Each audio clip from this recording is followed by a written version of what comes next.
ETG సంస్థ నిర్వహించిన survey ఆసక్తి రేపుతోంది. ఏపీలో ప్రస్తుత రాజకీయ పరిణామాలపై ఆ సంస్థ సంచలన నివేదికను ప్రకటించింది. ప్రతిపక్షమైన ఎన్డీఏకు షాక్ ఇస్తూ ఆ సంస్థ మళ్లీ ఏపీలో వైసీపీ ప్రభుత్వాన్ని ఏర్పాటు చేస్తుందంటూ వెల్లడించింది. దీంతో ఏపీలో రాజకీయ వేడి మరింత పెరిగింది. గత సంవత్సరం నుంచి వచ్చిన అనేక నివేదికల్లో కూడా వైసీపీ ప్రభుత్వానికి అనుకూల ఫలితాలు ఇచ్చాయి.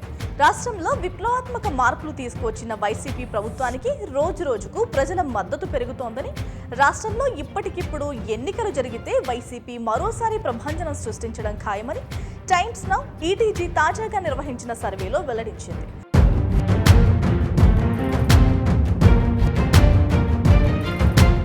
దేశంలో అన్ని రాష్ట్రాలతో పాటు ఏపీలోనూ ప్రజల అభిప్రాయాన్ని టైమ్స్ నౌ సంస్థ నెల రోజుల పాటు విస్తృతంగా సర్వే చేసింది.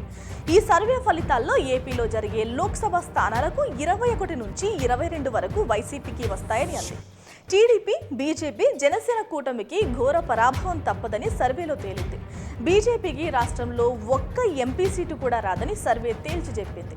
అయితే ఎన్డీఏ కూటమికి కేవలం 3 నుంచి 4 ఎంపీ స్థానాల్లో తమ ఉనికిని చాటుకునే అవకాశం ఉందంటూ పేర్కొంది. గత ఎన్నికల మేనిఫెస్టోలో పొందుపరిచిన హామీల్లో 99.5% వైసీపీ ప్రభుత్వం అమలు చేసిందని, దానివల్లే సీఎం జగన్పై ప్రజల్లో అంతులేని నమ్మకాన్ని పెంచింది. మీ బిడ్డగా మీ ఇంటికి మంచి చేశారని నమ్మితే ఓటు వేయాలంటూ సీఎం జగన్ ఇచ్చిన పిలుపు ప్రజల్లోకి బలంగా వెళ్ళింది.